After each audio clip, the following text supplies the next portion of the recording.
Hello friends, welcome back to rapid revision 1.0। और इस rapid revision की अमेजिंग सीरीज में हम सीए फाउंडेशन बिजनेस लॉ के हर चैप्टर को बहुत अच्छे से रिवाइज कर रहे हैं।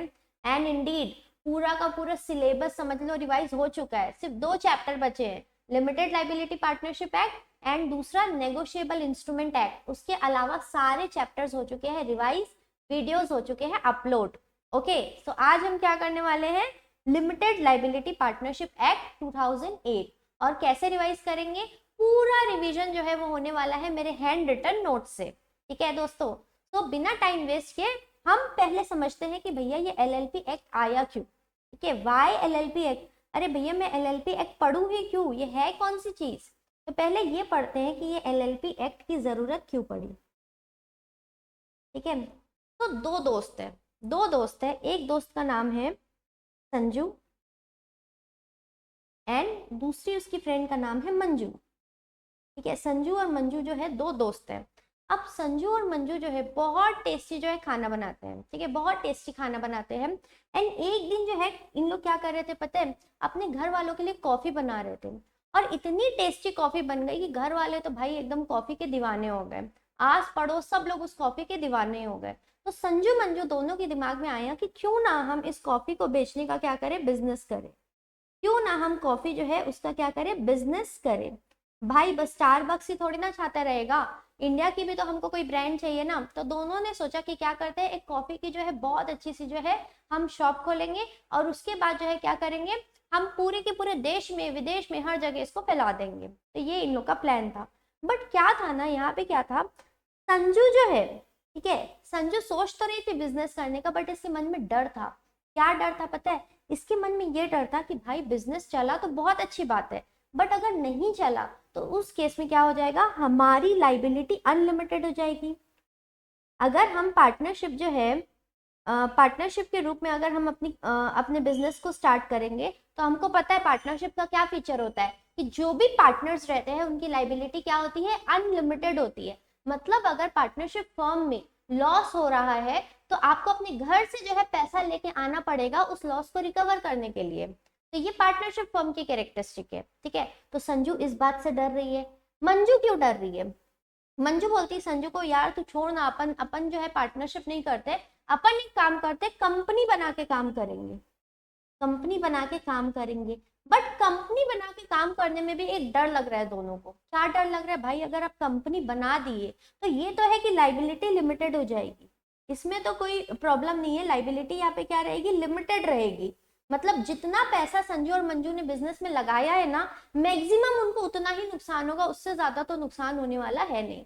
लेकिन दिक्कत क्या है पता है, कंपनी के साथ दिक्कत यह है कि यहाँ पे कंप्लायंसेस बहुत ज्यादा करना पड़ता है। ठीक है, कंप्लायंसेस बहुत ज्यादा करना पड़ता है, लीगल कंप्लायंसेस। मतलब रेगुलर बेसिस में रजिस्ट्रार को कोई ना कोई डॉक्यूमेंट जमा कराना है, फिर एमओए बनाना है, एओए बनाना है, कंपनीज एक्ट को फॉलो करना है, ये करना है, वो करना है, बहुत तामझाम है। तो बोलते हैं भैया हम इतना तामझाम भी नहीं कर सकते, लेकिन हम जो है अनलिमिटेड लाइबिलिटी से भी डरते हैं। तो उस केस में अब अपन क्या करें, बिजनेस तो हमको करना ही है। तो फिर लॉ इनको बुलाता है, लॉ बोलता है सुनो दोनों फ्रेंड्स इधर आओ और मेरी बात सुनो।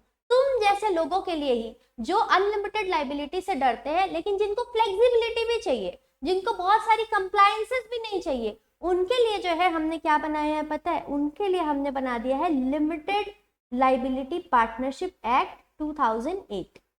ये एक्ट हमने बना दिया है, ऐसा लॉ बोलती है ये एक्ट आपके लिए है। भाई आपको यहाँ पे पार्टनरशिप के मजे भी मिलेंगे, यहाँ पे पार्टनरशिप की जो फ्लेक्सिबिलिटी है ना वो भी आपको मिलेगी। मतलब क्या है, आपके जो रूल्स एंड रेगुलेशंस जो रहेंगे ना वो आपस में आप खुद डिसाइड करोगे, ना कि कंपनीज एक्ट डिसाइड करेगा। जैसे कंपनी के केस में जो है आपस के रूल्स रेगुलेशंस जो है कौन गवर्न करता है, कंपनीज एक्ट गवर्न करता है। But in case of LLP partnership में अगर आप पार्टनर्स बन जाओगे तो वहां पे जो है आपके आपस में जो एलएलपी के पार्टनर्स है उनका रिलेशन कौन डिसाइड करेगा, पार्टनर्स खुद मिलके बैठेंगे, एग्रीमेंट बनाएंगे, उसके अकॉर्डिंग उनका रिलेशन डिसाइड होगा। तो उनको पार्टनरशिप की फ्लेक्सिबिलिटी भी मिल रही है, उसके साथ साथ में कंपनी का जो लिमिटेड लाइबिलिटी वाला फीचर है वो भी मिल रहा है। तो कंपनी से मिला इसको क्या, लिमिटेड लाइबिलिटी का फीचर, और पार्टनरशिप फॉर्म से मिली इसको फ्लेक्सिबिलिटी। तो दोनों फ्रेंड्स एकदम खुश। दोनों फ्रेंड्स बहुत ज्यादा खुश हो गए और अपनी कॉफी शॉप उन लोग क्या कर दिए, स्टार्ट कर दिए। ठीक है, सो एलएलपी क्यों आया वो समझ में आया, और उसके बेनिफिट्स क्या है। एलएलपी इसलिए आया क्योंकि बहुत सारे बिजनेसमैन ऐसे हैं जो बिजनेस करने से डरते थे। ठीक है, क्योंकि अनलिमिटेड लाइबिलिटी होती है, और क्या होता है भैया, कंप्लायंसेस भी नहीं करना है, तो एक नया बिजनेस करने का तरीका चाहिए था ना, तो इसलिए एलएलपी जो है पिक्चर में आया। ठीक है, तो ये है एलएलपी बनने के पीछे की कहानी। ओके चलो, तो ये सब कहाँ पे लिखा है, यहाँ पे लिखा है। इसको पार्टनरशिप से मिला फ्लेक्सिबिलिटी, और लिमिटेड लाइबिलिटी कहाँ से मिला, कंपनीज से मिला। ओके ओके ओके, चलो मेरे को एक चीज बताओ बहुत अच्छे से, क्या ये एक्ट पूरे के पूरे इंडिया के ऊपर एप्लीकेबल है। जी हाँ दोस्तों, पूरे के पूरे इंडिया के ऊपर ये एक्ट एप्लीकेबल रहेगा।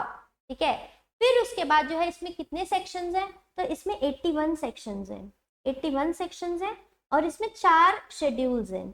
81 सेक्शंस है और कितने शेड्यूल्स हैं, 4 शेड्यूल्स हैं। तो जल्दी से देख ले सारे शेड्यूल्स क्या बोलते हैं। देखो शेड्यूल नंबर 1 ये बोलता है कि पार्टनर्स के क्या राइट्स एंड ड्यूटीज होंगे। जो भी एलएलपी में पार्टनर्स बनेगा ना, हमारे एग्जाम्पल में संजू और मंजू, उनके क्या राइट्स हैं और क्या ड्यूटीज है, ये कहाँ पे लिखा रहेगा, शेड्यूल नंबर 1 में। ठीक है, सेकेंड है सेकेंड शेड्यूल। सेकेंड शेड्यूल में ये लिखा है भाई कि अगर कोई पार्टनरशिप फॉर्म अगर चाहती है कि भाई मेरे को एलएलपी में कन्वर्ट होना है, तो क्या वो हो सकती है, हो सकती है। तो कैसे कन्वर्ट होगी उसका तरीका कहाँ पे लिखा है, सेकेंड शेड्यूल में। ठीक है, सो फर्म को अगर एलएलपी में कन्वर्ट करना है तो उसको पूरा तरीका कहाँ से ढूंढना पड़ेगा, सेकेंड शेड्यूल में। फिर उसके बाद देखो थर्ड शेड्यूल में बोलता है कि भैया अगर प्राइवेट कंपनी एलएलपी में कन्वर्ट होना चाहती है तो वो कैसे होगी, थर्ड शेड्यूल आपको बताएगा। एंड फोर्थ शेड्यूल क्या बताएगा, अगर कोई अनलिस्टेड पब्लिक कंपनी कन्वर्ट होना चाहती है किसमें, एलएलपी में, तो वो कैसे कन्वर्ट होगी। देखो इन लोग क्यों कन्वर्ट होना चाहते हैं, बहुत ईजी सी बात है, फ्लेक्सिबिलिटी भी मिल रही है लेकिन साथ में लिमिटेड लाइबिलिटी भी मिल रही है, इसीलिए जो है दूसरे टाइप की ऑर्गेनाइजेशंस एलएलपी में कन्वर्ट होना चाहती है। ठीक है, चलो तो ये तो एकदम छोटी सी बात हो गई शेड्यूल्स के बारे में। हमने ये देख लिया कि भैया एलएलपी की मेरे को ज़रूरत क्यों है। ठीक है, अब आ जाओ इस चैप्टर में जो है हम कुछ इंपॉर्टेंट डेफिनेशंस देखेंगे, कुछ इंपॉर्टेंट डेफिनेशंस हम देखने वाले हैं। ठीक है, सबसे पहली डेफिनेशन है is of body corporate. Body corporate कौन कौन से ऐसे जो बिजनेस करने की व्हीकल है, बिजनेस करने के तरीके हैं जो बॉडी कॉरपोरेट में आते हैं। तो याद रखना सबसे पहला तो कंपनी होता है body corporate, company is a body corporate. उसके बाद LLP, limited liability partnership is also a body corporate. ठीक है, फिर उसके बाद फॉरेन कंपनी, वो कंपनी जो इंडिया के बाहर इनकॉर्पोरेट हुई है वो भी होती है बॉडी कॉरपोरेट, या फिर वो एलएलपी जो इंडिया के बाहर इनकॉर्पोरेट हुई है। तो बस ये याद रखना, कोई कंपनी या एलएलपी चाहे इंडिया में इनकॉर्पोरेट हुई हो चाहे इंडिया के बाहर इनकॉर्पोरेट हुई हो, उनको हम क्या बोलते हैं, बॉडी कॉरपोरेट। और बॉडी कॉरपोरेट का जो है फीचर रहता है लिमिटेड लाइबिलिटी। ठीक है, फीचर क्या रहता है, लिमिटेड लाइबिलिटी। ओके, तो ये है हमारा बॉडी कॉरपोरेट। अब बच्चे लोग ध्यान से सुनो, आपको लग सकता है कभी डाउट कि क्या ma'am cooperative society body corporate होती है क्या। कोऑपरेटिव सोसाइटी ये क्या होता है, आपस में मिलते हैं, काम करते हैं। ठीक है, जैसे बहुत बार एग्रीकल्चरल सेक्टर में कोऑपरेटिव सोसाइटी बन जाती है, तो क्या वो बॉडी कॉरपोरेट है, नहीं। ठीक है, उसके अलावा कॉरपोरेट सोल, कॉरपोरेट सोल क्या होता है, कॉरपोरेट सोल फॉर एग्जांपल कोई रिलीजियस ऑर्गेनाइजेशन से, ठीक है, रिलीजियस प्लेस है फॉर एग्जांपल चर्च। ठीक है, रिलीजियस प्लेस है एग्जांपल चर्च, और हर चर्च में क्या होता है, बिशप होता है। तो ये बिशप का ना एक ऑफिस होता है, इसकी एक सीट होती है। ठीक है, हर चर्च में ये होगा, एक सीट होगी। अब जरूरी है कि जो बिशप बन गया वो हमेशा वही बिशप रहेगा भाई, एक ना एक दिन तो उसको ऊपर जाना है, तो उसके जगह जगह पे दूसरा बिशप आ जाएगा, फिर दूसरा जब जाएगा फिर उसके जगह तीसरा आ जाएगा, मतलब सीट तो यहाँ पे परमानेंट रहती है। ठीक है, सीट परमानेंट रहती है कॉर्पोरेट सोल में, बस वहां पे जो बंदे बैठते हैं ना वो चेंज होते जाते हैं। तो इसको क्या बोलते हैं अपन, कॉर्पोरेट सोल। कॉर्पोरेट सोल मतलब जहाँ पे सीट परमानेंट है बट लोग चेंज होते रहते हैं, तो ये भी बॉडी कॉर्पोरेट नहीं है। ठीक है, डाउट हो सकता है भैया कॉर्पोरेट वर्ड आ गया है, तो नहीं, कॉर्पोरेट वर्ड सुन के जो है हमको पिघलना नहीं है, हमको सिर्फ ये याद रखना है एलएलपी बॉडी कॉर्पोरेट है और कंपनी ही बस बॉडी कॉर्पोरेट है। ओके। फिर उसके बाद या फिर सेंट्रल गवर्नमेंट किसी को एक्सक्लूड करना चाहती है। सेंट्रल गवर्नमेंट, मान लो कि कोई एक्चुअल में कोई बॉडी कॉर्पोरेट है, बट सेंट्रल गवर्नमेंट बोलती है कि इसको तो बॉडी कॉर्पोरेट समझना ही मत, मैं नहीं चाहती कि इसको कोई बॉडी कॉर्पोरेट समझे, तो वो बॉडी कॉर्पोरेट की डेफिनेशन से बाहर हो जाएगा। ठीक है, बहुत इजी सी डेफिनेशन है, बस ये याद रखो, कंपनी और एलएलपी चाहे इंडिया में बनी हो चाहे इंडिया के बाहर बनी हो, they our body corporate. Okay, चलो उसके बाद क्या होता है, बिजनेस। भाई बिजनेस भी आप लोगों को समझाने की जरूरत है। हम जैसे सीए लोग, ठीक है, आप सब भी सीए बनने ही वाले हैं, इनको बिजनेस क्या समझाना। बिजनेस मतलब कुछ नहीं होता है, देखो कोई भी ट्रेड अपन कर रहे हैं, प्रोफेशन कर रहे हैं, ऑक्यूपेशन कर रहे हैं with the objective of earning profit, वो होता है बिजनेस। ठीक है, कोई भी trade, profession, occupation, that is business. Okay, चलो उसके बाद है designated partner, important definition. Designated partner जो है, this is an important definition. अब ये क्या होता है, ध्यान से सुनना, ठीक है, ध्यान से सुनना। हर एलएलपी के में जो है 2 डेजिग्नेटेड पार्टनर होने चाहिए, एटलीस्ट 2 डेजिग्नेटेड पार्टनर। ठीक है, होने चाहिए, बट पहले ये तो बताओ कि ये डेजिग्नेटेड पार्टनर है कौन। ध्यान से सुनना, जो हमारी एलएलपी है, ठीक है, अब एलएलपी क्या है, एलएलपी इंसान है क्या, नहीं। एलएलपी जो है क्या है, एक बिजनेस करने का व्हीकल है, जो अपने पार्टनर्स के थ्रू क्या करती है, अपना काम करती है। ठीक है, इसके बहुत सारे पार्टनर्स होते हैं। अब इन पार्टनर्स में से जो है, हम 2 ऐसे पार्टनर्स रहेंगे जिनको हम जो है बोलेंगे भैया अगर लीगल कंप्लायंसेस करना है, जो भी लीगल कंप्लायंसेस करना है, वो जिम्मेदारी हम ये 2 पार्टनर्स को दे दे रहे हैं। ठीक है, 2 पार्टनर्स को जिम्मेदारी दे देते हैं कि जो भी लीगल कंप्लायंसेस वगैरह करना है, लाइक टाइम से जो है आपको रिटर्न भरना है, टाइम से फाइनेंशियल स्टेटमेंट्स फाइल करना है, ये सब काम जो है ये 2 पार्टनर्स की जिम्मेदारी में दे दिया जाएगा। जैसे हमारे घर में क्या होता है, ऐसे तो सभी काम कर रहे हैं घर के लिए, लेकिन कुछ लोग, कुछ मेंबर्स ऐसे होते हैं जो बहुत रिस्पॉन्सिबल है, जो बहुत आंसरेबल रहते हैं, तो ये लोग वही है जो आंसरेबल है लीगल कंप्लायंस के लिए। अगर कभी कोई एलएलपी अपना काम, लीगल काम ठीक से नहीं कर रही है, तो किनको पकड़ेंगे, ये 2 डेजिग्नेटेड पार्टनर्स को पकड़ेंगे। ठीक है, तो डेजिग्नेटेड पार्टनर का काम समझ में आया। हाँ मैम समझ में आ गया, ये लोग रिस्पॉन्सिबल है for legal compliances of LLP. ठीक है, टाइम से टैक्स जमा हुआ कि नहीं हुआ, टाइम से रिटर्न्स गई कि नहीं गई, ये लोग देखेंगे। ठीक है, चलो अब एक चीज याद रखो, अगर 2 डेजिग्नेटेड पार्टनर हैं, उनमें से कम एक पार्टनर, कम से कम एक पार्टनर जो है रेसिडेंट इन इंडिया होना चाहिए, कम से कम एक पार्टनर रेसिडेंट इन इंडिया होना चाहिए for more than equals to 120 days. कम से कम साल में, कम से कम साल में 120 दिन या उससे ज्यादा उसको इंडिया में रहना जरूरी है। तो ध्यान से सुनो, कोई भी एलएलपी के लिए जो है ये जरूरी है कि 2 डेजिग्नेटेड पार्टनर उसके पास होने चाहिए। ठीक है, जिसमें से वो 2 डेजिग्नेटेड में कम से कम एक designated partner resident in India होना चाहिए फॉर मोर देन 120 डेज। ठीक है भैया, ये जो रेसिडेंट वाला फीचर है ना, ये क्यों लाया गया पता है, मान लो पूरे के पूरे फॉरेनर्स जो है, मतलब फॉरेन के लोग जो है, मान लो हमारे यहाँ पे क्या बन गए, एलएलपी में पार्टनर्स बन गए, और अचानक से वो चले गए, तो यहाँ पे तो हमारे बिजनेस को नुकसान हो जाएगा ना, तो एक ना एक जन तो रेसिडेंट इन इंडिया होना चाहिए कि कुछ गड़बड़ी हो गई तो फिर हम उसको पकड़े। ठीक है, इसलिए रेसिडेंट वाला फीचर लेके आया गया है। समझ में आया? चलो तो यहाँ पे हम देखते हैं एटलीस्ट 2 डेजिग्नेटेड पार्टनर होने चाहिए who are individuals and at least one of them should be resident in India, और उसमें से कम एक जन रेसिडेंट इन इंडिया होना चाहिए। अब एक चीज ध्यान से सुनो, ये हमको पता है बहुत अच्छे से, जो लोग कंपनीज एक्ट पढ़ के आ रहे हैं उनको ये बहुत अच्छे से पता होना चाहिए। अगर मैं बात कर रही हूँ पर्सन्स की बात कर रही हूँ, जब तक कि आप कंपनीज एक्ट नहीं पढ़े थे तो आपको क्या लगता था, सिर्फ एक नेचुरल पर्सन ही पर्सन की डेफिनेशन में आता है, बट सिंस हम कंपनीज एक्ट पढ़ चुके हैं तो हमको ये पता होना चाहिए कि आर्टिफिशियल पर्सन भी कंपनीज एक्ट, आर्टिफिशियल पर्सन भी पर्सन की डेफिनेशन में आता है। तो पर्सन अगर बोलेंगे तो natural person and artificial person दोनों पर्सन की डेफिनेशन में आते हैं। ठीक है, तो एलएलपी जो है, हमारा जो एलएलपी है, LLP भी एक आर्टिफिशियल पर्सन है। जैसे कंपनी एक आर्टिफिशियल पर्सन होता है ना, कंपनी अपने नाम से प्रॉपर्टी खरीद सकता है, कंपनी अपने नाम से कॉन्ट्रैक्ट में एंटर कर सकता है, कंपनी अपने नाम की प्रॉपर्टी बेच सकता है, वैसे ही सेम फीचर LLP में भी है। वैसे ही सेम फीचर किसमें है? LLP में भी है। LLP एक नेचुरल पर्सन तो नहीं है, LLP एक आर्टिफिशियल पर्सन है। ठीक है, ये क्लियर है? ठीक है, क्लियर है। अब सिंस वो एक आर्टिफिशियल पर्सन है तो इसके बहुत सारे लोग क्या रहेंगे? पार्टनर्स बन सकते हैं।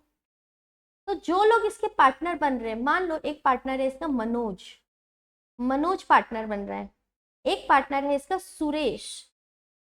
ठीक है, अब एक कंपनी है, कंपनी का नाम है ABC private limited. ABC private limited, क्योंकि ABC प्राइवेट लिमिटेड कंपनी है मतलब वो भी पर्सन है, तो क्या वो इस LLP की पार्टनर बन सकती है? बिल्कुल बन सकती है, यस।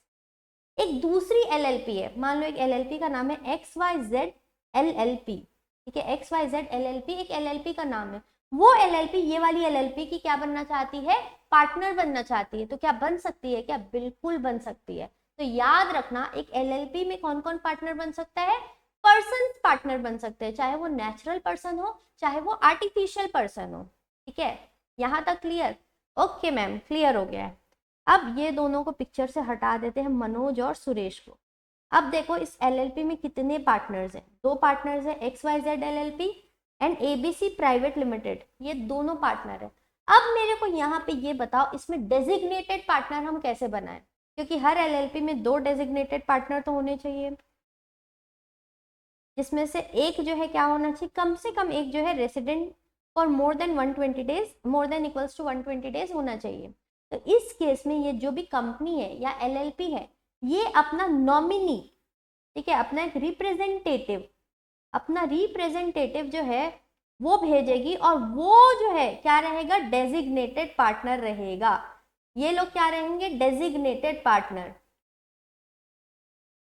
ठीक है, जो भी कंपनी और LLP जो है एक दूसरी LLP की क्या है? पार्टनर है। अब वो खुद से तो काम नहीं कर सकते, तो अपना एक रिप्रेजेंटेटिव भेजेंगे। वो रिप्रेजेंटेटिव जो है इस LLP के क्या रहेंगे? डेजिग्नेटेड पार्टनर रहेंगे। ये दोनों डेजिग्नेटेड पार्टनर रहेंगे। और अच्छा, डेजिग्नेटेड पार्टनर है, इसमें से एक रेसिडेंट होना चाहिए। तो मान लो यहाँ पे नॉमिनी 1 है, नॉमिनी 2 है, तो दोनों में से कोई एक का रेसिडेंट होना जरूरी है for more than equals to 120 days. ठीक है, चलो, सो ये पिक्चर क्लियर हुई? ओके मैम, क्लियर हो गई। तो ये बात कहाँ पे लिखी है? यहाँ पे लिखी है। आप अपना नॉमिनी भेजो और ये भी क्या बन जाएगा? Designated partner. Resident in India वाली बात मैंने बता दिया, means more than equals to 120 days in India. ठीक है, in the financial year. Okay, चलो, बहुत इंपॉर्टेंट डेफिनेशन है, अच्छे से पढ़ के जाना है। अब देखो, अब बहुत इजी डेफिनेशन है फाइनेंशियल ईयर की डेफिनेशन। मैम हम लोग जो है ना कॉमर्स के स्टूडेंट है, अब ये डेफिनेशन पढ़े क्या? फाइनेंशियल ईयर क्या होता है? हाँ दोस्तों, कभी कभी पढ़ना पड़ता है इजी चीजें भी। तो याद रखो, फाइनेंशियल ईयर जो है ये स्टार्ट कब होता है? 1 अप्रैल से चालू होता है, और ये एंड कब होता है? 31 मार्च ऑफ द सक्सीडिंग ईयर। मान लो 1 अप्रैल 2025, तो फाइनेंशियल ईयर एंड कब होगा? 31 मार्च 2026 को एंड होगा। ठीक है, दिस इज फाइनेंशियल ईयर। अब यहाँ पे मुझे आपको एक ट्विस्ट बताना है। मान लो एग्जाम्पल, एक कंपनी बनी है और वो कंपनी बन रही है मान लो 1 नवंबर 2024 में। ठीक है, 1 नवंबर 2024 में बन रही है, तो ऐसा लॉजिकली आप बोलोगे तो इसका फाइनेंशियल ईयर एंड कब होगा? 31 मार्च 2025। ठीक है, अगर 1 नवंबर को बन रही है तो उसका अकॉर्डिंग ऊपर का अगर हम देखेंगे तो उसके अकॉर्डिंग तो आप यही बोलोगे कि वो एंड तो फाइनेंशियल ईयर 31 मार्च 2025 में हो जाना चाहिए। बट याद रखना यहाँ पे क्या होता है पता है? जो भी कंपनी या जो भी कंपनी या LLP बनी है 1 अक्टूबर या फिर उसके बाद में, ठीक है, 1 अक्टूबर या उसके बाद में, फॉर एग्जाम्पल 1 अक्टूबर टू 31 मार्च बनी है, तो ये वाला जो है ना, जो 6 महीने का या उससे कम का पीरियड है, वो उसके नेक्स्ट फाइनेंशियल ईयर में ऐड हो जाता है। तो अगर एग्जाम्पल से हम जाएंगे तो अगर 1 नवंबर 24 को जो कंपनी बनी है, उस जो LLP, बार बार कंपनी निकल रहा है यार, कंपनी बोलने की इतनी आदत हो गई है ना, जो भी LLP बनी है उसका फाइनेंशियल ईयर कब एंड होगा? उसका फाइनेंशियल ईयर एंड होगा 31 मार्च 2026। ठीक है, 31 मार्च 2026। तो एकदम ध्यान से सुनो, जो भी LLP 1 अक्टूबर या उसके बाद बनी है, कब तक है? 31 मार्च तक बनी है। किसी भी फाइनेंशियल ईयर के 1 अक्टूबर से लेकर 31 मार्च के बीच में बनी है, तो उसका फाइनेंशियल ईयर उस पर्टिकुलर जो साल एंड हो रहा है वहां पे नहीं होगा, हम नेक्स्ट ईयर में उसको क्लब कर देंगे। ठीक है, नेक्स्ट ईयर में क्लब कर देंगे, जो भी 5-6 महीने हैं उसके नेक्स्ट ईयर में वो क्लब हो जाएंगे। So next financial year around 18 month तक का हो सकता है। ठीक है, उसके बाद फिर रेगुलर जो 12-12 महीने का फाइनेंशियल ईयर है वैसा चलेगा। ठीक है, क्लियर सबको? हाँ मैम क्लियर हो गया है। तो ये है फाइनेंशियल ईयर की बात। उसके बाद LLP एग्रीमेंट। अब भाई साहब LLP एग्रीमेंट करना क्यों जरूरी है? रिटर्न एग्रीमेंट, वो भी पार्टनरशिप में आपको पता है एग्रीमेंट जो है रिटर्न होने की जरूरत नहीं है, बट LLP के केस में रिटर्न एग्रीमेंट होना कंपलसरी है। पार्टनर्स को आपस में रिटर्न एग्रीमेंट करना जरूरी है, जिसमें वो लोग की आपस की राइट्स एंड ड्यूटीज जो है वो लिखी रहेगी। ठीक है, पार्टनर्स की आपस में क्या राइट्स एंड ड्यूटीज है, लाइक संजू और मंजू जो है पार्टनरशिप LLP बना रहे हैं, तो उनकी आपस में क्या राइट्स एंड ड्यूटीज रहेंगी, और संजू और मंजू और LLP के साथ उनकी क्या राइट्स एंड ड्यूटीज है, वो सब LLP एग्रीमेंट पे लिखा रहेगा। ओके चलो, सो ये है LLP एग्रीमेंट। अब आ जाओ स्मॉल LLP, छोटी LLP। जैसे स्मॉल कंपनी होती है ना, कंपनीज एक्ट में हमने स्मॉल कंपनी के बारे में पढ़ा है, वैसे ही होती है स्मॉल LLP। अब स्मॉल LLP एकदम यही समझो, वो LLP जिसमें टोटल कैपिटल कंट्रीब्यूशन 25 लाख से ज्यादा नहीं होना चाहिए। जब बिजनेस कर रहे हैं, बिजनेस चला रहे हैं, तो पैसा लगाना पड़ेगा, तो जो टोटल पैसा लगाया है पार्टनर्स ने वो 25 लाख रुपए से ज्यादा का नहीं होना चाहिए। उसके साथ साथ में जो टर्नओवर है पिछले साल का, पिछले फाइनेंशियल ईयर का, वो 40 लाख से ज्यादा नहीं होना चाहिए। ठीक है, तो अगर किसी को स्मॉल LLP के रूप में अपने आप को रजिस्टर कराना है, तो याद रखना आप तब रजिस्टर करा सकते हो, पहली चीज तो आपका जो कैपिटल कंट्रीब्यूशन है, जितने भी पार्टनर्स जो कैपिटल कंट्रीब्यूट कर रहे हैं, वो किससे ज्यादा नहीं होना चाहिए? 25 लाख से ज्यादा नहीं होना चाहिए। ठीक है, एंड दूसरा क्या है? दूसरा है कि अगर आपकी टर्नओवर जो है पिछले फाइनेंशियल ईयर की, वो किससे ज्यादा नहीं होना चाहिए? वो 40 लाख से ज्यादा नहीं होना चाहिए। और उसके अलावा कुछ कंडीशंस है, वो सब कंडीशंस भी सेटिस्फाई करना पड़ेगा। अगर ये कंडीशन सेटिस्फाइड है तो आप स्मॉल LLP के रूप में अपने आप को रजिस्टर करा सकते हो। ठीक है, ये भी इंपॉर्टेंट डेफिनेशन है। चलो आ जाओ, अब आ जाओ definition partners. What is partner? अरे भाई साहब क्या हो गया ये? चलो कुछ नहीं हुआ है, सुधर गया जो भी हुआ था। पार्टनर्स क्या होते हैं भाई साहब? पार्टनर्स वही होते हैं जो LLP के जितने भी लोग LLP में अपना कैपिटल कंट्रीब्यूशन दे रहे हैं, ठीक है, LLP के जो है हिस्सा बनना चाहते हैं एज अ पार्टनर, उन्हीं को ही हम क्या बोलेंगे? पार्टनर बोलेंगे। तो वही लोग होते हैं पार्टनर। मैंने आपको बता दिया कि एक इंडिविजुअल भी पार्टनर हो सकता है, एक बॉडी कॉर्पोरेट भी पार्टनर बन सकता है। लेकिन एक चीज याद रखना भाई साहब, जो पार्टनर बने ना, वो अनसाउंड माइंड का नहीं होना चाहिए। खिसकेला दिमाग नहीं चलेगा भाई साहब। ठीक है, उसके बाद अनडिस्चार्ज इंसॉल्वेंट।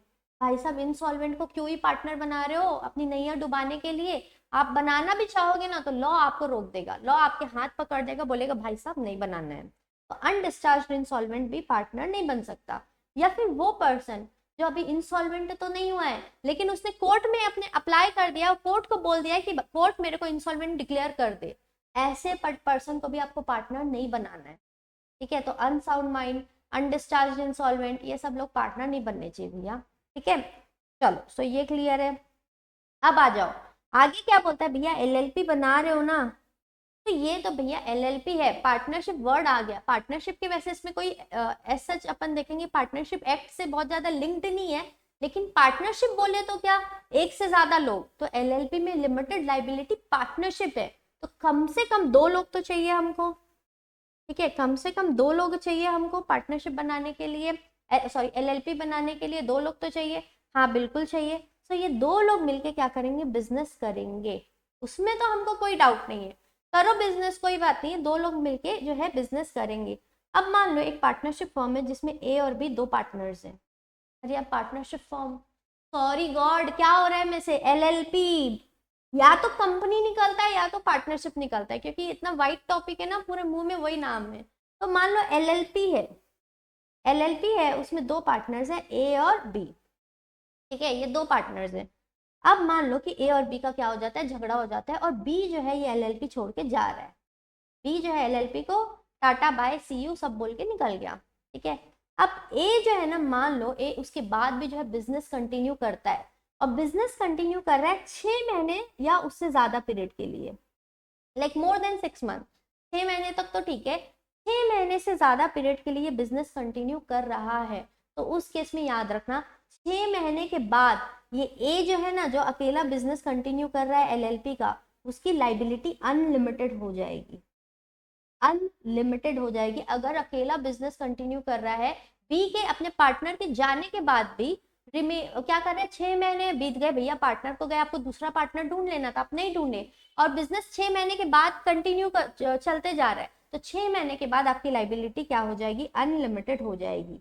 एग्जाम्पल से समझाऊं, समझाओ मैम, एग्जाम्पल से तो सबसे ज्यादा मजा आता है। मान लो 1 अप्रैल 2025,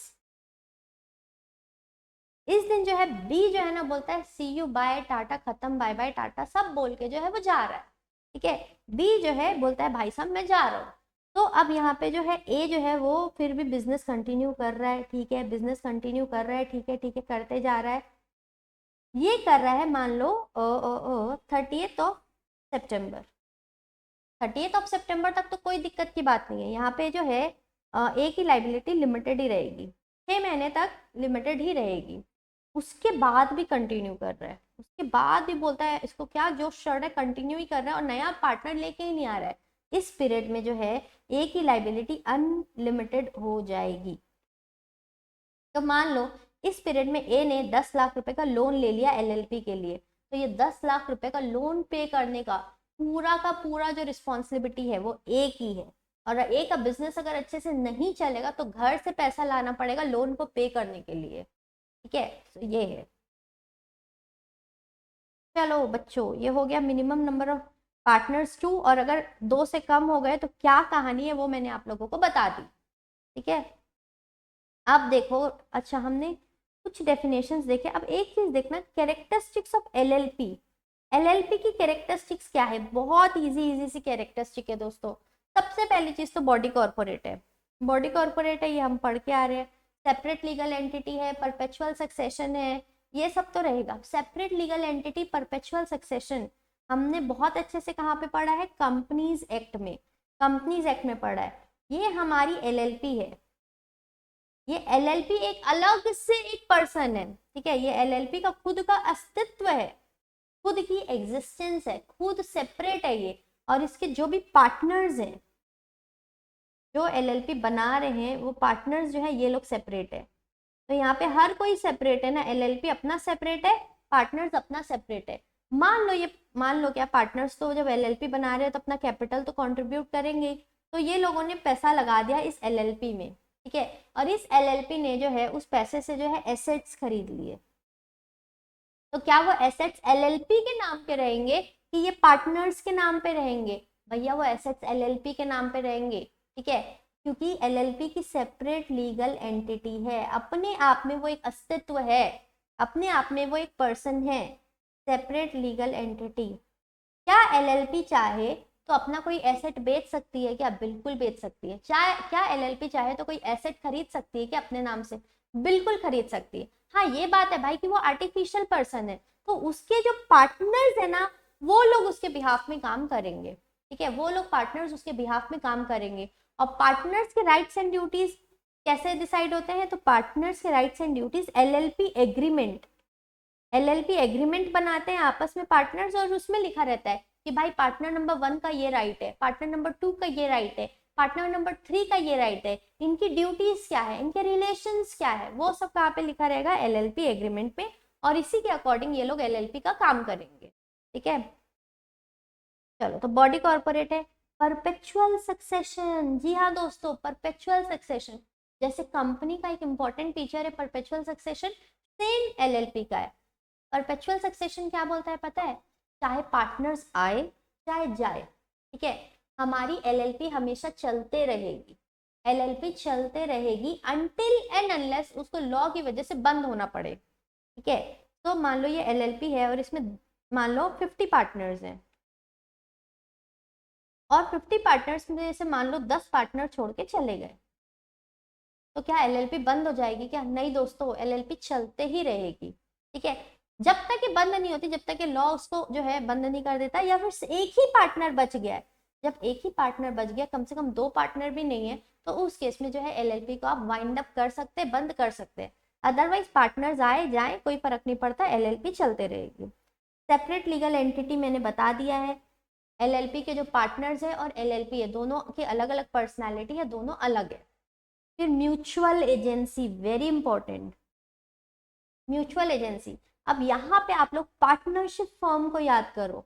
यहाँ पे किसको याद करो पता है? पार्टनरशिप फर्म को याद करो।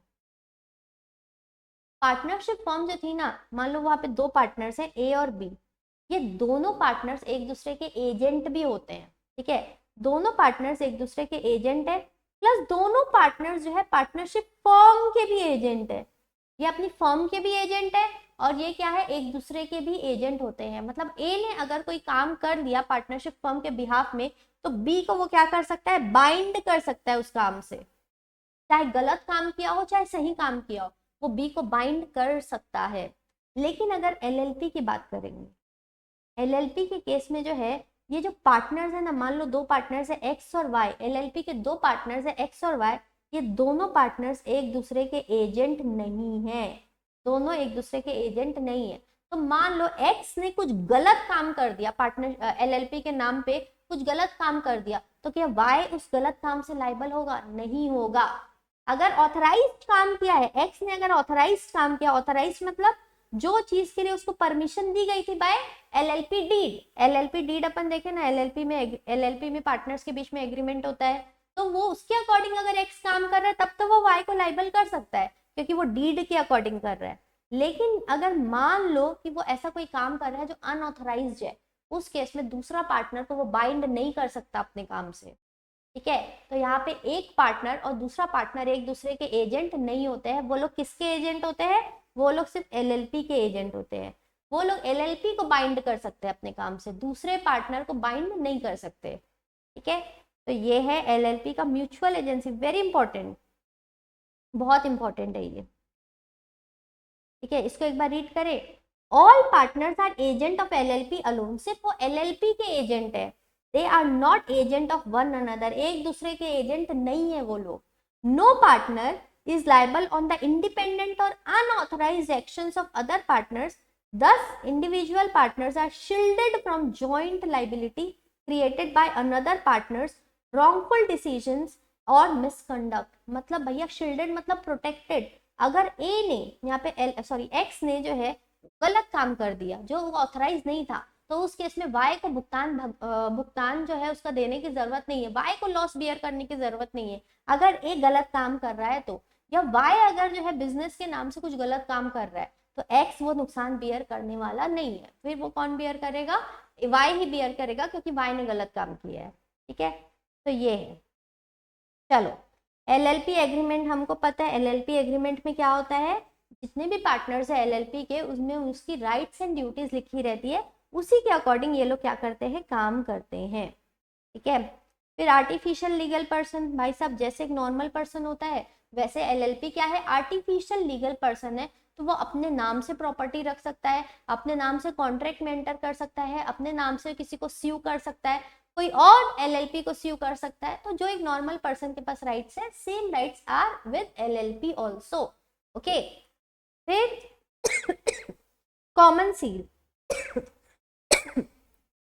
Common seal. ठीक है, जैसे कंपनीज होती है, तो कंपनीज की कॉमन सील होती है, बट अब कंपनी में भी ऑप्शनल है, सेम एलएलपी में भी ऑप्शनल है। एलएलपी में भी कॉमन सील रखना है तो रखो, नहीं रखना है तो मत रखो। सील क्या होती है पता है ना, वो ऐसा रहता है जिसको अपन ऐसे मारते हैं और डॉक्यूमेंट में और उसको अफिक्स करते हैं, वो होता है सील। तो सील रखना है तो रखो, नहीं रखना है तो मत रखो। जब भी सील यूज करोगे, एटलीस्ट 2 डेजिग्नेटेड पार्टनर वहां पे होने चाहिए। ठीक है, किसी भी डॉक्यूमेंट में सील लगाओगे तो 2 डेजिग्नेटेड पार्टनर वहां पे अवेलेबल होने चाहिए। ये है। फिर एलएलपी का एक और फीचर लिमिटेड लाइबिलिटी, यहीं से तो हम चालू किए थे। एलएलपी क्यों बना रही है संजू और मंजू? क्योंकि उनको लिमिटेड लाइबिलिटी चाहिए, ठीक है। जितना एक बार कंट्रीब्यूशन दे दिए और जितना भी कंट्रीब्यूशन देना है, हाँ, उससे ज्यादा हमको हमारी लाइबिलिटी नहीं चाहिए, ठीक है। फिर मैनेजमेंट ऑफ बिजनेस। अब ध्यान से सुनना, यहाँ पे हो सकता है आप लोगों को डाउट। क्या डाउट हो सकता है? अगर एलएलपी है तो वहां पे क्या बिजनेस मैनेजमेंट जो करना है, क्या वो सिर्फ डेजिग्नेटेड पार्टनर करेंगे क्या? क्या सिर्फ डेजिग्नेटेड पार्टनर बिजनेस करेंगे क्या? तो ध्यान से सुनो, designated partners are responsible for compliances, लेकिन बिजनेस तो बाकी पूरे पार्टनर्स भी कर सकते हैं। तो मैनेजमेंट ऑफ बिजनेस कोई भी पार्टनर कर सकता है, लेकिन लीगल कंप्लायंस के लिए डेजिग्नेटेड पार्टनर रिस्पॉन्सिबल है, उसकी कॉलर पकड़ेंगे अगर लीगल कंप्लायंस नहीं हुआ तो, ठीक है। फिर minimum maximum number of partners, very easy. Minimum तो 2 चाहिए भैया, पार्टनरशिप बना रहे हो ना, कोई भी टाइप की बनाओ, 2 लोग तो चाहिए। मैक्सिमम कितने भी रख सकते हो, ठीक है। फिर उसके बाद business for profits only. Charity के लिए एलएलपी बना सकते हैं क्या? दोस्तों चैरिटी के लिए नहीं बना सकते आप। एलएलपी बना रहे हो ना, तो लाइबिलिटी भी लिमिटेड चाहिए, तो चैरिटी करोगे क्या? नहीं, बिजनेस ही करना है, ठीक है। अगर मान लो सेंट्रल गवर्नमेंट को इनके ऊपर शक हो गया कि ये लोग कुछ उल्टा सीधा तो गलत काम नहीं कर रहे, तो सेंट्रल गवर्नमेंट इनका इन्वेस्टिगेशन भी कर सकती है। सेंट्रल गवर्नमेंट के पास ये पावर्स हैं कि एलएलपी का वो क्या कर सकती है, इन्वेस्टिगेशन कर सकती है। फिर कॉम्प्रोमाइज और अरेंजमेंट्स। कॉम्प्रोमाइज और अरेंजमेंट्स मतलब पता है क्या होता है? एग्जाम्पल लेते हैं, वैसे तो बहुत सारी चीजें होती है, बट एग्जाम्पल लेते हैं, मर्जर। 2 एलएलपी जो है उनको लगता है भाई हम दोनों का बिजनेस जो है ना एक जैसा है, तो क्यों ना साथ में मिलके काम कर लेते हैं। लेट्स टेक, एक एलएलपी का नाम है एबीसी एलएलपी और दूसरी का नाम है XYZ एलएलपी। दोनों सोचते हैं कि भाई मिल जाए अपन दोनों और साथ में काम करें, तो ये दोनों जो मिलते हैं ना, इसको बोलते हैं मर्जर। इसको बोलते हैं मर्जर। और ये मर्जर किसका एग्जाम्पल है? कॉम्प्रोमाइज एंड अरेंजमेंट का एग्जाम्पल है। तो ये कैसे होगा? ये अकॉर्डिंग टू एलएलपी एक्ट होगा। एलएलपी एक्ट में पूरे प्रोविजंस दिए हैं कि आप कैसे मर्ज कर सकते हो 2 एलएलपी या एक एलएलपी और एक कंपनी को, या 2 से ज्यादा कंपनीज को कैसे मर्जर कर सकते हो, कॉम्प्रोमाइज अरेंजमेंट कैसे कर सकते हो, वो लिखा है एलएलपी एक्ट में, ठीक है। फिर उसके बाद ई फाइलिंग ऑफ डॉक्यूमेंट्स।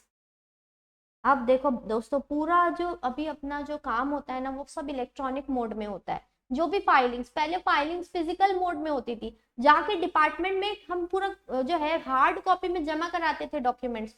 अब सब चीजें कैसी होती है? सॉफ्ट कॉपी में होती है। तो अपन कैसे करते हैं? एमसीए की वेबसाइट में जाएंगे, मिनिस्ट्री ऑफ कॉर्पोरेट अफेयर्स, ये वही है जो कंपनीज को रेगुलेट करती है, और यही एमसीए जो है एलएलपी को भी रेगुलेट करती है। तो इसी साइट में जाके हम अपने डॉक्यूमेंट्स जमा करवाएंगे, ठीक है। उसके बाद लास्ट जो है फॉरेन एलएलपी। फॉरेन एलएलपी क्या होता है? जो इंडिया के बाहर इनकॉर्पोरेट हुआ है, इंडिया के बाहर इनकॉर्पोरेट हुआ है लेकिन जिसका प्लेस ऑफ बिजनेस इंडिया में है, उसको हम बोलते हैं फॉरेन एलएलपी, ठीक है। क्लियर? बहुत इजी चैप्टर है यार, एकदम चिल्लर बोलते हैं ना, वो है ये चैप्टर। तो ये है। चलो उसके बाद एडवांटेजेस देख लो जल्दी से। एडवांटेजेस तो अभी तक आप लोग को समझ में आ चुके हैं, बिना देखे आपको समझ में आ जाएगा। पहला तो भैया एलएलपी को फ्लेक्सिबिलिटी मिल रही है पार्टनरशिप से, और दूसरी उसको लिमिटेड लाइबिलिटी मिल रही है कहाँ से? कंपनी से। तो ये दोनों सबसे इंपॉर्टेंट फीचर है। फिर उसके बाद इसको कंप्लायंसेस भी बहुत कम करना है। इसको बनाना बहुत आसान है, कंपनी बनाना हार्ड है थोड़ा, लेकिन एलएलपी बनाना ईजी है। बनाना भी ईजी है और उसको डिसॉल्व करना भी ईजी है, ठीक है। जैसे बनाना इजी है ना, सेम तरीके से डिसॉल्व करना भी इजी है। चलो अब आ जाओ इनकॉर्पोरेशन ऑफ एलएलपी में। अब एलएलपी भैया पार्टनरशिप नहीं है, मतलब पार्टनरशिप का फीचर आया है इसमें, बट वो पार्टनरशिप नहीं है। पार्टनरशिप में आपको जो है रिटर्न एग्रीमेंट या रजिस्टर कराने की जरूरत नहीं है अपने एग्रीमेंट को कंपल्सरीली। हाँ ये है कि भैया आप रजिस्ट्रेशन ऑफ एग्रीमेंट करा लोगे ना तो बेस्ट है वो, क्योंकि आपको बहुत सारे जो है एडवांटेजेस मिलते हैं उसके। लेकिन याद रखना, एलएलपी को एग्जिस्टेंस में लाना है तो आपको उसको रजिस्टर कराना ही पड़ेगा, जैसे कंपनी के केस में होता है। कंपनी को रजिस्टर कराना पड़ता है, एलएलपी को भी रजिस्टर कराना पड़ता है। और बेस्ट बात यह है, दोनों को गवर्न कौन करता है? एमसीए। तो इसका काम भी जो है ना कहाँ से होता है पता है? एमसीए के रजिस्ट्रार जो रहता है, रजिस्ट्रार ऑफ कंपनीज, वैसे ही क्या होता है रजिस्ट्रार ऑफ एलएलपी, वही क्या करता है? कंपनीज को क्या करता है? रजिस्टर करता है। तो कैसे रजिस्टर करेगा? सबसे पहले चीज आपको तो अपनी कंपनी, जैसे कंपनीज को अपने बारे में बताना पड़ता है, वो अपना MOA AOA ये सब जमा करवाता है। In the same way LLP भी अपना इनकॉर्पोरेशन डॉक्यूमेंट जमा कराता है, इनकॉर्पोरेशन डॉक्यूमेंट। और ये डॉक्यूमेंट्स में क्या लिखा रहता है, ये डॉक्यूमेंट्स बेसिकली कुछ नहीं है, ये है LLP एग्रीमेंट, LLP एग्रीमेंट। और उसके अलावा कुछ डॉक्यूमेंट्स और होती है, वो सब जमा कराता है LLP एग्रीमेंट। LLP एग्रीमेंट के आपस में पार्टनर्स के और LLP के क्या राइट्स एंड ड्यूटीज होंगे वो जमा कराएगा। प्लस इसको साइन भी करना पड़ेगा। साइन कौन करेगा, जो इनिशियल पार्टनर्स रहते हैं उन्हीं को क्या बोलते हैं अपन, सब्सक्राइबर्स। ठीक है, जो इनिशियल सब्सक्राइबर्स रहते हैं LLP के, वो लोग इस इनकॉर्पोरेशन डॉक्यूमेंट में साइन करेंगे और रजिस्ट्रार के पास दे देंगे कि भैया हमारी LLP को क्या कर दो, रजिस्टर कर दो। ठीक है, हमारी LLP को रजिस्टर कर दो। इस इनकॉर्पोरेशन डॉक्यूमेंट के साथ साथ में एक डिक्लेरेशन जाएगी, एक डिक्लेरेशन जाएगी। डिक्लेरेशन कौन देगा, डिक्लेरेशन वो लोग देंगे जो इस LLP को बनाने में जो है प्रोफेशनली अपनी क्या कर रहे हैं, प्रोफेशनली LLP को बनाने में अपनी हेल्प कर रहे हैं। For example CA, CS, CWA या फिर वकील, LLB एडवोकेट। ठीक है, ये लोग LLP बनाने का प्रोफेशनल जो भी काम है ये लोग देखते हैं ना, तो ये लोग डिक्लेरेशन देंगे। इनके साथ साथ में जो LLP का कोई पार्टनर है,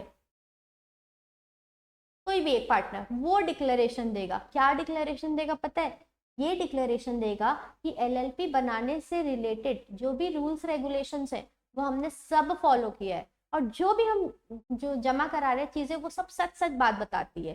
तो हाँ भैया हमने सब रूल्स रेगुलेशंस को फॉलो करा है, और फिर हम जो है ये LLP को बनाने के बारे में सोच रहे हैं।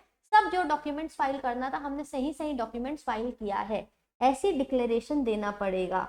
ठीक है, ये लोग ऐसी डिक्लेरेशन देंगे। अब भैया सब CA, CS, CW, LLB सब एक ही कंपनी में हो जरूरी नहीं है, इनमें से कोई एक होगा। मान लो CA है तो CA डिक्लेरेशन देगा, CA के साथ साथ में कोई भी एक पार्टनर। ठीक है, इन लोग को डिक्लेरेशन देना पड़ेगा।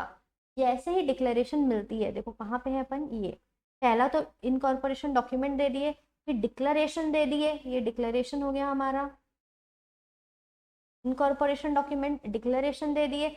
फिर उसके बाद जो भी फीस लगती है, भैया MCA में आप जमा करा रहे हो कोई भी चीज, आपको फीस तो देनी पड़ेगी, तो आप साथ साथ में क्या दे दोगे, प्रिस्क्राइब्ड फीस।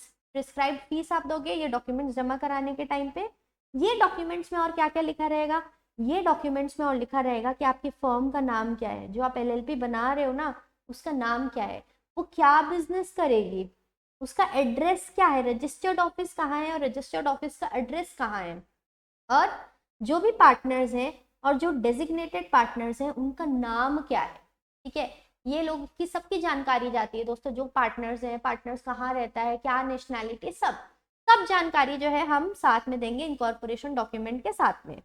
मतलब ये this only is incorporation document, जिसमें हम पूरी डिटेल्स देते हैं। ठीक है, अब यहाँ पे क्या होता है, देखो अब ये डिक्लेरेशन वगैरह हमने दे दिया। ठीक है, okay okay okay okay okay, यहाँ पे आ जाओ, ये वाले पॉइंट को 2 मिनट छोड़ो, ये वाला पॉइंट देखो। जब हमने पूरा पॉइंट सामान जमा करा दिया, इनकॉर्पोरेशन डॉक्यूमेंट जमा करा दिए, तो हमको रजिस्ट्रार जो है रजिस्टर कर देगा, वेरीफाई करेगा और हमको रजिस्टर कर देगा। कितने दिन में, 14 डेज में। जब उसको ये डॉक्यूमेंट्स उसको मिले थे, हमने उसके पास जमा कराया, उसके 14 डेज में अगर उसको लग रहा है कि सब चीज सही है तो वो हमको क्या कर देगा, रजिस्टर कर देगा। ठीक है, अब आ जाओ ये वाले पॉइंट में। ये पॉइंट क्या बोलता है पता है, अगर आप झूठ बोल के, गलत इंफॉर्मेशन देके अपनी LLP को क्या कर रहे हो, रजिस्टर करा रहे हो, अगर आप गलत बोल के या सही बातों को छुपा के अपनी LLP को रजिस्टर करा रहे हो, तो कम से कम जो पर्सन झूठ बोल रहा है, कम से कम उसको जो है हम जो है कम से कम नहीं, ज्यादा से ज्यादा मैक्सिमम इम्प्रिजनमेंट 2 साल तक की हम उसको क्या दे सकते हैं, सजा दे सकते हैं। तो अगर आप झूठी बात बोल के, गलत बात बोल के अपनी LLP को रजिस्टर कराना चाहते हो, तो 2 साल तक की आपको इम्प्रिजनमेंट, जेल हो सकती है। और उसके साथ में मिनिमम फाइन, जेल तो होगी, आपके ऊपर जो है आपको फाइनेंशियल फटका भी लगेगा। कैसे, मिनिमम फाइन जो है 10,000 रुपए लगाएंगे आपके ऊपर, और मैक्सिमम फाइन 5 लाख रुपए तक का लगा सकते हैं। तो इसलिए याद रखना, झूठ बोल के LLP नहीं बनाना। भैया कि हमारी एलएलपी, हम बोल रहे हैं कि मेडिसिन बेचेगी, उधर ड्रग्स बेचा जा रहा है, ठीक है, गलत काम किए जा रहे हैं, जो बोल रहे हो वो नहीं कर रहे हो, तो आपको तो फटके लगेंगे। कैसे? 2 साल तक की जेल हो सकती है, साथ साथ में 10,000 से लेकर 5 लाख तक की फाइन लग सकती है। ठीक है, ये सब ठीक है, लेकिन हम तो गलत काम नहीं कर रहे, हम सही काम करने के लिए एलएलपी बना रहे हैं। तो 14 डेज में अपना सर्टिफिकेट लो, और जिस दिन से सर्टिफिकेट मिल गया आप एक नई एलएलपी बन चुके हो। और ये सर्टिफिकेट एक कंक्लूसिव एविडेंस है, ये प्रूफ है कि आपकी एलएलपी इनकॉर्पोरेट हो चुकी है। जी हाँ दोस्तों, बधाई हो, एक न्यू एलएलपी बन चुकी है। ओके, चलो, सो ये है एलएलपी का, एलएलपी कैसे बनाना है। ठीक है, सब डॉक्यूमेंट जमा करो और एलएलपी आपकी बन जाएगी। फिर उसके बाद देखो, हम पढ़ के आ रहे हैं कि रजिस्टर्ड ऑफिस होती है, हर एलएलपी की एक रजिस्टर्ड ऑफिस होती है। क्यों जरूरी है रजिस्टर्ड ऑफिस? अब रजिस्ट्रार को अगर आपको कोई डॉक्यूमेंट्स भेजना है, ठीक है, तो वो कौन सी जगह पे भेजेगा? तो वो जगह तो आपको बताना पड़ेगा ना, उसी जगह को हम क्या बोलते हैं? Registered office of LLP. एक कंपनी के लिए भी रजिस्टर्ड ऑफिस होना जरूरी है, सेम वे विद एलएलपी, उसको भी एक रजिस्टर्ड ऑफिस रखना जरूरी है।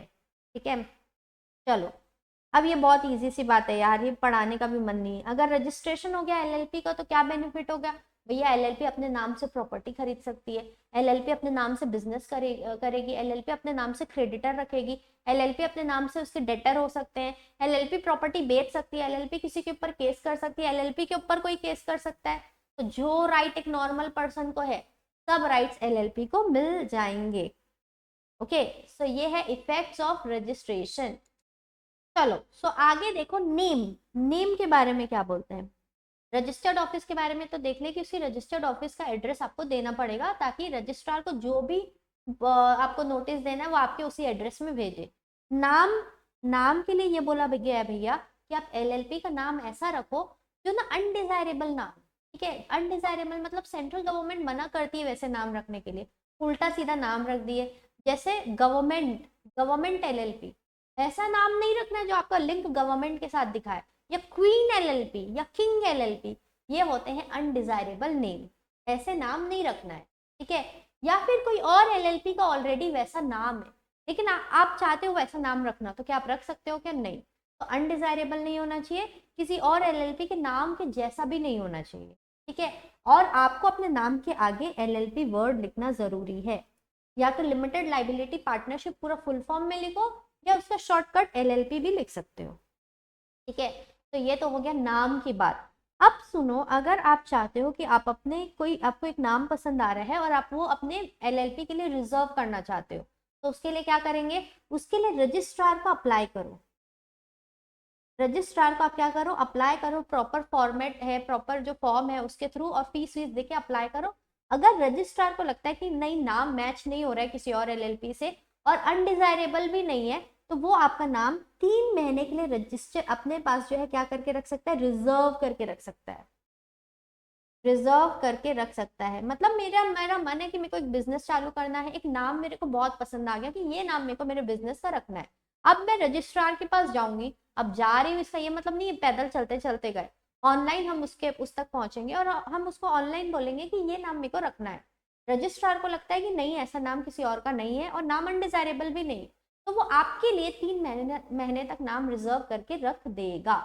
3 महीने के अंदर आप अपना एलएलपी बनाने का प्रोसीजर फाइनल कर दो, नहीं तो फिर वो नाम किसी और को दे देगा।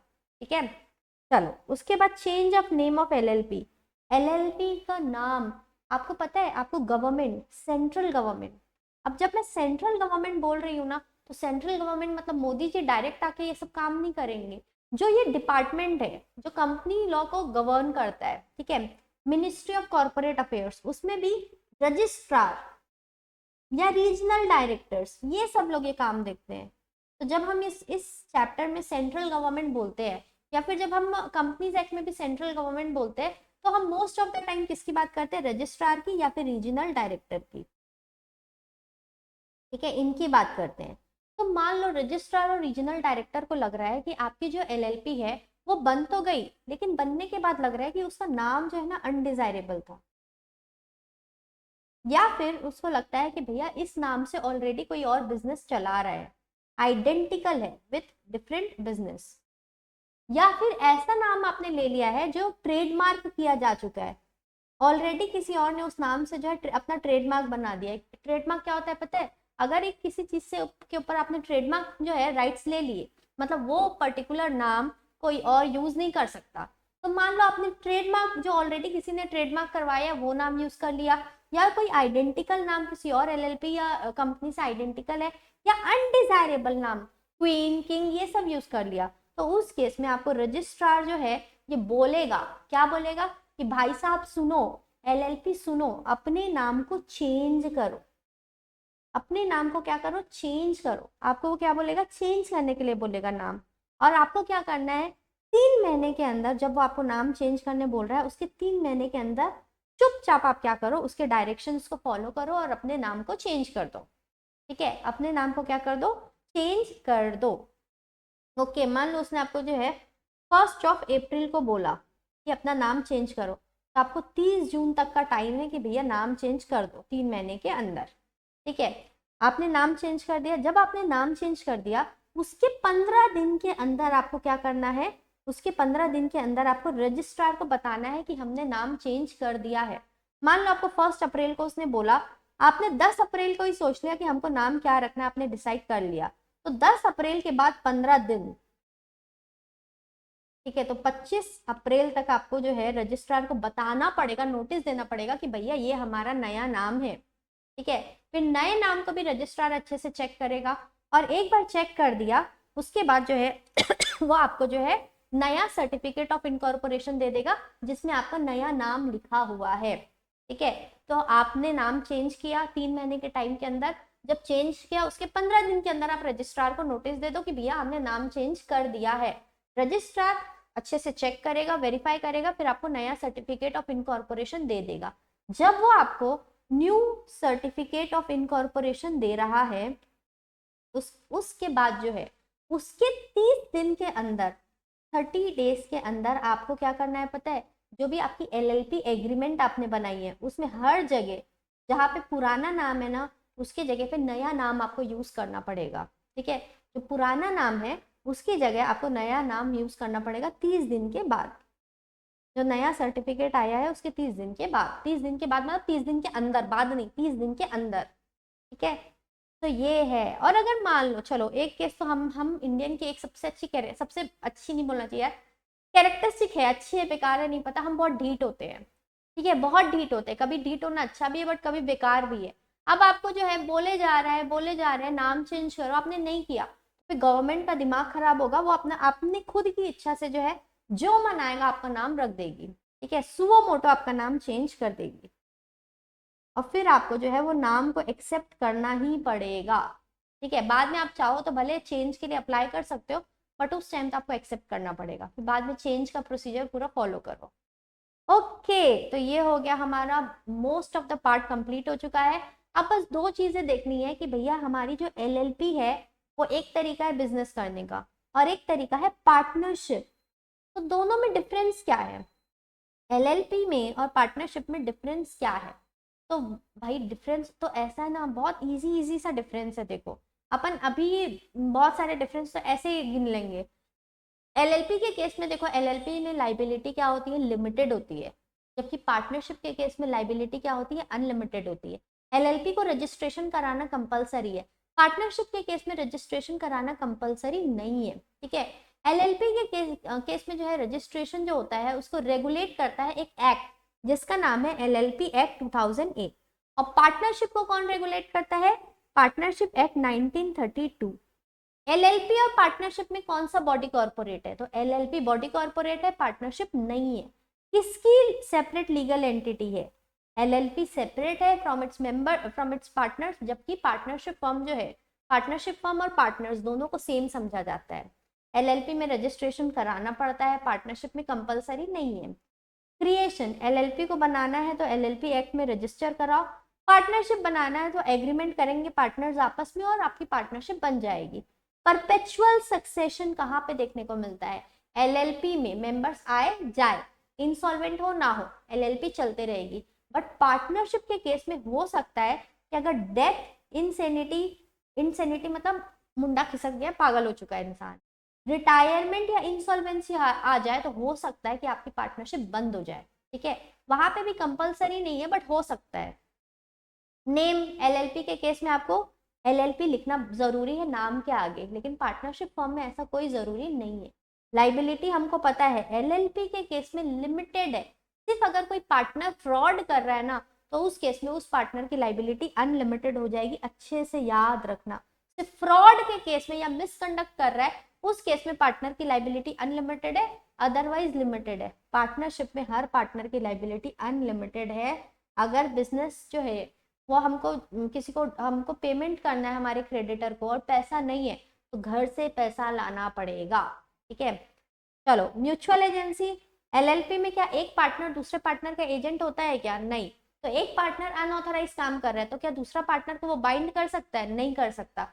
लेकिन अगर हम पार्टनरशिप की बात करेंगे तो हर पार्टनर एक दूसरे का क्या होता है? एजेंट होता है, और वो फर्म का भी एजेंट होता है। एलएलपी में सिर्फ हम पार्टनर्स एलएलपी के एजेंट होते हैं, एक दूसरे के एजेंट नहीं होते हैं। डेजिग्नेटेड पार्टनर वो पार्टनर होता है जो लीगल कंप्लायंस करे, तो डेजिग्नेटेड पार्टनर एलएलपी में होना जरूरी है, 2 डेजिग्नेटेड, जबकि पार्टनरशिप में ऐसा कोई कंसेप्ट नहीं है। कॉमन सील, एलएलपी में कॉमन सील होती है, ऑप्शनल है, आपको रखना है तो रखो बट होती है, कॉन्सेप्ट है। पार्टनरशिप में ऐसा कोई कंसेप्ट नहीं है। लीगल कंप्लायंस के लिए कौन रिस्पॉन्सिबल रहेगा एलएलपी में? डेजिग्नेटेड पार्टनर, जबकि पार्टनरशिप में हर कोई लीगल कंप्लायंस के लिए जो है लाइबल किया जा सकता है। ओके।